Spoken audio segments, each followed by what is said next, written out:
कधी असा अनुभव आलाय का? आपण एखाद्या रेल्वे स्टेशनवर ट्रेनमध्ये खिडकीपाशी शांत बसलोय. हां, खूप वेळा. आपली ट्रेन उभी असते आणि अचानक खिडकी बाहेरची दुसरी ट्रेन हलू लागते आणि क्षणभरासाठी आपल्या पोटात एकदम गोळा येतो. हो ना, आपल्याला वाटतं की आपलीच ट्रेन सुरू झालीये. अगदी तेच. आपण डचकून आजूबाजूला पाहतो, पण पुढच्याच सेकंदाला लक्षात येतं की अरे, आपण तर जागेवरच थांबलोय. ती शेजारची ट्रेन पुढे गेलीये. बरोबर. हा जो क्षणभराचा गोंधळ असतो ना, तो केवळ काही डोळ्यांचा खेळ नाहीये, तर एका अत्यंत मूलभूत वास्तवाची ती ओळख आहे. अगदी खरंय. आपण ज्याला स्थिरता समजतो, तो अनेकदा फक्त आपला एक दृष्टिकोन असतो. हं. आणि म्हणूनच आजच्या या सखोल चर्चेत आपण या अत्यंत साध्या वाटणाऱ्या पण प्रचंड गुंतागुंतीच्या संकल्पनेचा म्हणजेच गती आणि तिच्या विविध प्रकारांचा वेध घेणार आहोत. हो, कारण आपल्याकडे विज्ञानाच्या नोंदी आणि अनेक उत्तम उदाहरणांचा जो साठा आहे ना, त्यातून आपल्याला या हालचाली समजून घ्यायच्या आहेत. फक्त पुस्तकी व्याख्या नाही पाहिजे आपल्याला. बरोबर. रोजच्या आयुष्यात दिसणाऱ्या गोष्टी जसं की फिरणारा पंखा असेल किंवा बागेत उडणारं फुलपाखरू. किंवा रस्त्यावरून धावणारी गाडी. अगदी. या सगळ्यांमागे निसर्गाचे किती भन्नाट नियम काम करत असतात हे आपण आज उलगडणार आहोत. क्या बात आहे. पण मला सुरुवातीलाच त्या ट्रेनच्या उदाहरणाबद्दल थोडं खोदून विचारायचंय. विचार की. म्हणजे बघ, आपण बस स्टॉपवर उभे असतो, हं, तेव्हा समोरून जाणारी गाडी गतिमान दिसते हे मान्य. हं. पण गाडीत बसल्यावर बाहेरची झाडं पळताना का दिसतात? आपला मेंदू असं का वागतो? याचं मुख्य कारण म्हणजे आपण गती मोजण्यासाठी कायम स्वतःला किंवा आपल्या आजूबाजूच्या परिस्थितीला एक संदर्भ बिंदू मानतो. अच्छा, संदर्भ बिंदू. हो, म्हणजे रेफरन्स पॉइंट. जेव्हा आपण धावणाऱ्या ट्रेनमध्ये असतो तेव्हा आपलं शरीर आणि ट्रेनचा डबा एकाच वेगाने पुढे जात असतात. अच्छा, म्हणजे डब्याच्या आत आपण स्वतःला स्थिर मानतो. अगदी बरोबर. पण जेव्हा आपण खिडकी बाहेर पाहतो तेव्हा झाडं आणि इमारती आपल्या तुलनेत वेगाने मागे जात असतात. बापरे, म्हणजे हे सगळं रिलेटिव्ह आहे तर. हो ना. विज्ञानाच्या भाषेत सांगायचं तर गतीचा अनुभव येण्यासाठी विस्थापन होणं गरजेचं असतं. विस्थापन म्हणजे नक्की काय? विस्थापन म्हणजे अत्यंत सोप्या भाषेत सांगायचं तर जागा बदलणं. ओके. इथे प्रत्यक्ष जागा ट्रेन बदलत असते, पण ट्रेनच्या आत अडकलेला आपला मेंदू स्वतःला स्थिर मानतो आणि बाहेरच्या जगाला गतिमान समजतो. अरे वाह! म्हणजे गती ही पूर्णपणे पाहणाऱ्याच्या चष्म्यावर अवलंबून आहे तर. हे एकदम भारी आहे. होय.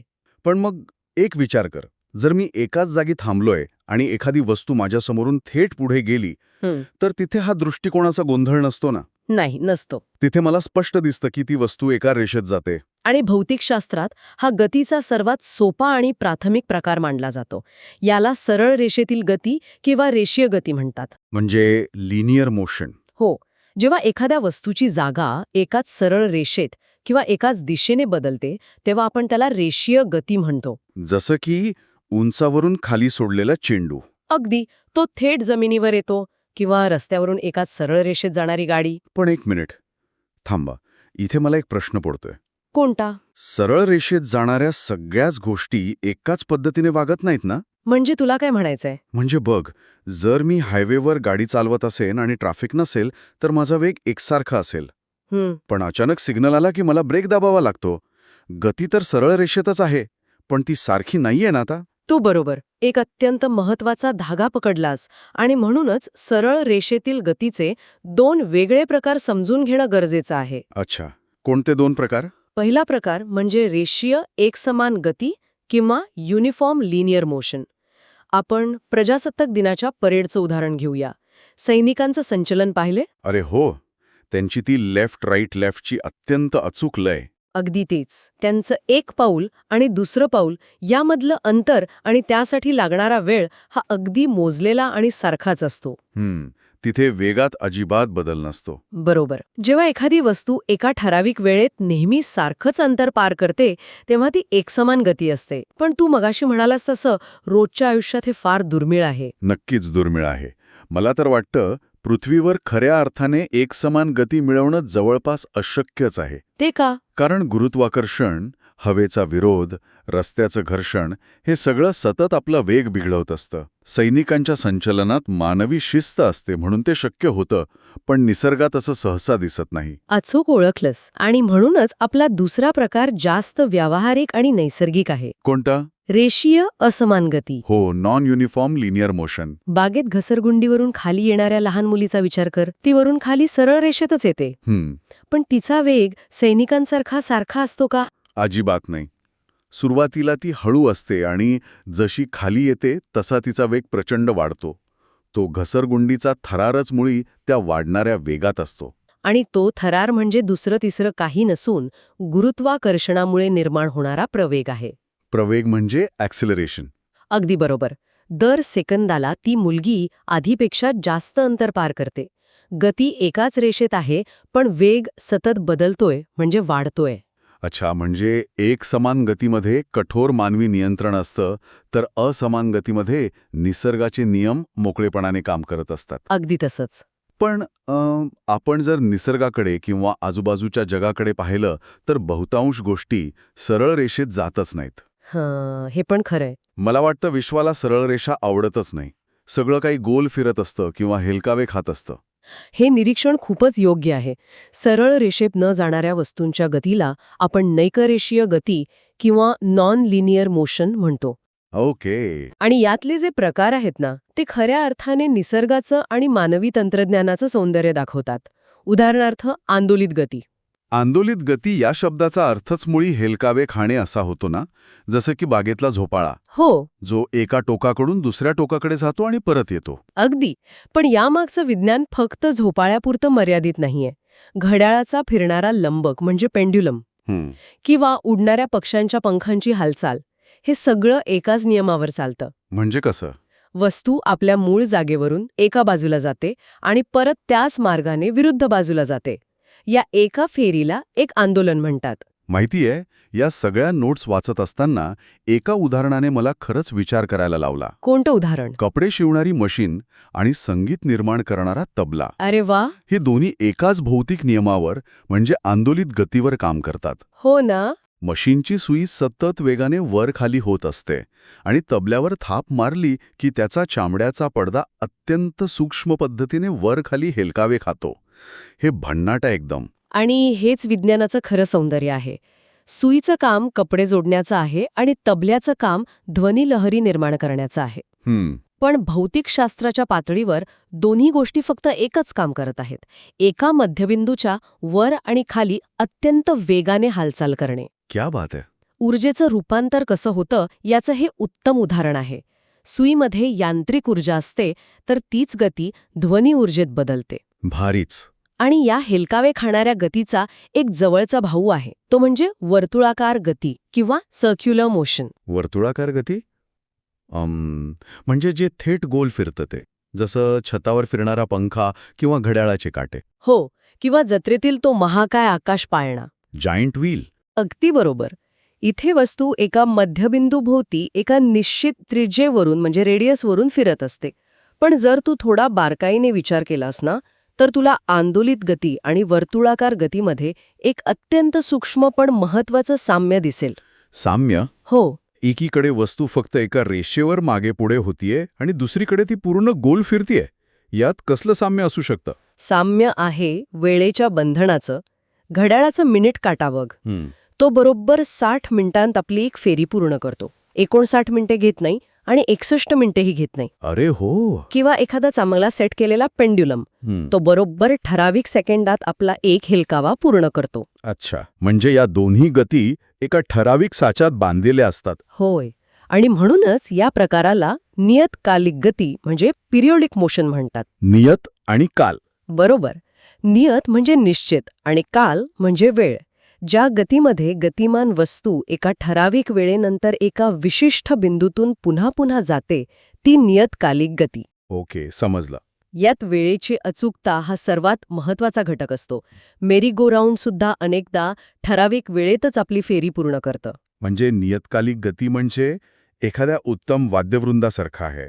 सगळं कसं वेळेवर, अचूक आणि ताळबद्ध. अगदी. पण मग मला एक प्रश्न असा पडतो की निसर्गात सगळंच इतकं नियमबद्ध असतं का? तुला काय वाटतं? कारण जर मी बागेत उडणारं एखादं फुलपाखरू पाहिलं तर त्याला कुठला नियम लागू होतो? ते कधी उजवीकडे जातं, कधी डावीकडे, कधी अचानक वर उडतं. तिथे ना सरळ रेषा असते, ना वर्तुळ, ना कुठली अचूक वेळ. आणि म्हणूनच गतीचा पुढचा प्रकार समोर येतो, यादृच्छिक गती किंवा रॅन्डम मोशन. अच्छा. निसर्ग फक्त घड्याळाच्या काट्यांसारखा शिस्तबद्ध नाहीये, त्यात प्रचंड गोंधळ आणि अनिश्चितता सुद्धा आहे. मग फुटबॉल खेळणारी मुलं सुद्धा याच प्रकारात येतील ना? हो, अगदी. चेंडू कुठे जाईल त्यानुसार ते सतत आपली दिशा आणि वेग बदलत असतात. किंवा अगदी रांगणारं बाळ, ते घरात कुठे जाईल, कधी थांबेल याचा कुठलाच नियम नसतो. अगदी अचूक उदाहरणे आहेत ही. ज्या गतीची दिशा आणि वेग सतत बदलत असतो तिला यादृच्छिक गती म्हणतात. विज्ञानात या अनिश्चिततेला खूप महत्त्व आहे. कारण जगातील अनेक गुंतागुंतीच्या गोष्टी, जसं की हवेतील वायूंच्या कणांची हालचाल किंवा पाण्यातील सूक्ष्म जीवांचा प्रवास, ही यादृच्छिक गतीवरच अवलंबून असते. तिथे आपण 100% अचूक अंदाज बांधू शकत नाही. खरंच.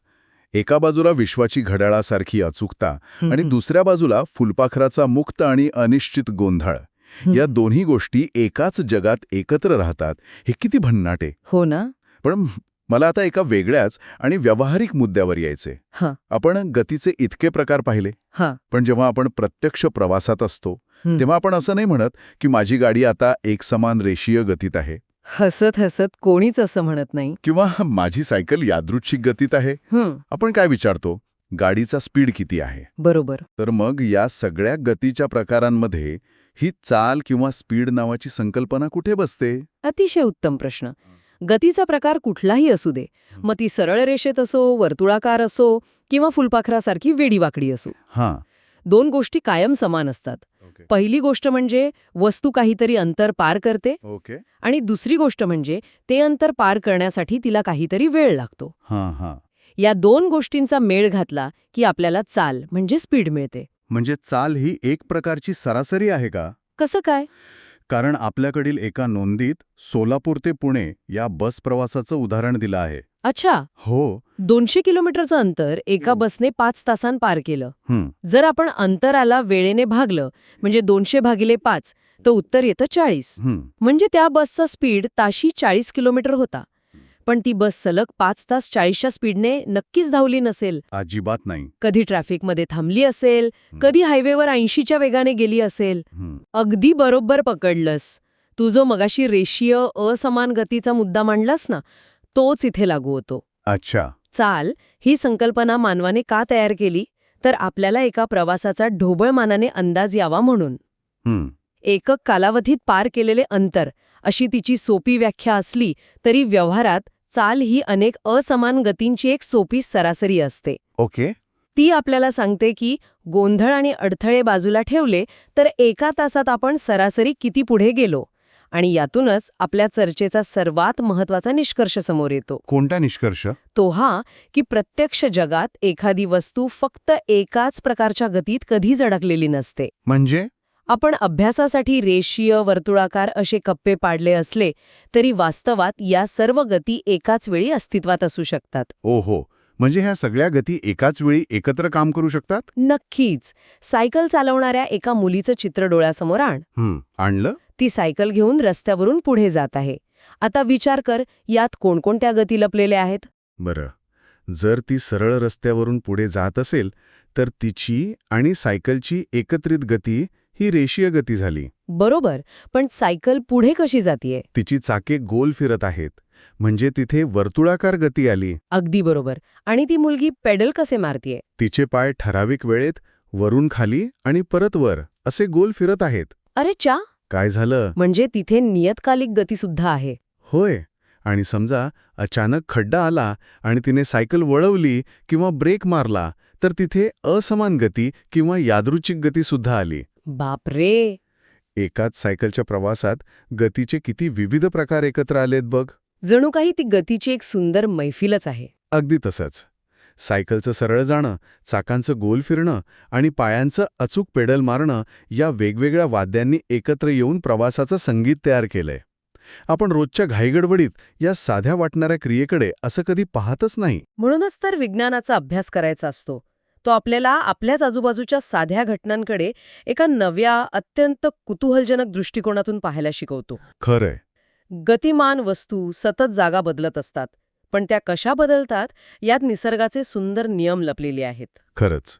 आजच्या या चर्चेतून आपण फक्त गतीची व्याख्या नाही पाहिली, तर सैनिकांच्या शिस्तीपासून ते फुलपाखराच्या अनिश्चित उड्डाणापर्यंत आणि घड्याळाच्या अचूकतेपासून ते सोलापूर-पुणे बसच्या वेगापर्यंतचा एक पूर्ण प्रवास अनुभवला.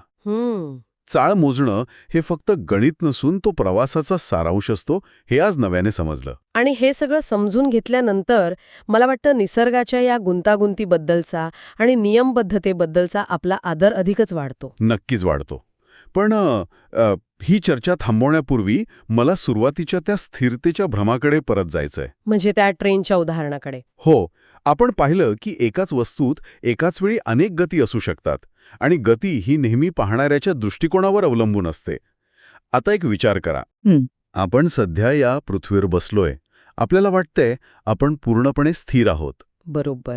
पण आपली पृथ्वी स्वतःभोवती प्रचंड वेगाने फिरतेय, म्हणजेच ती वर्तुळाकार आणि नियतकालिक गतीत आहे.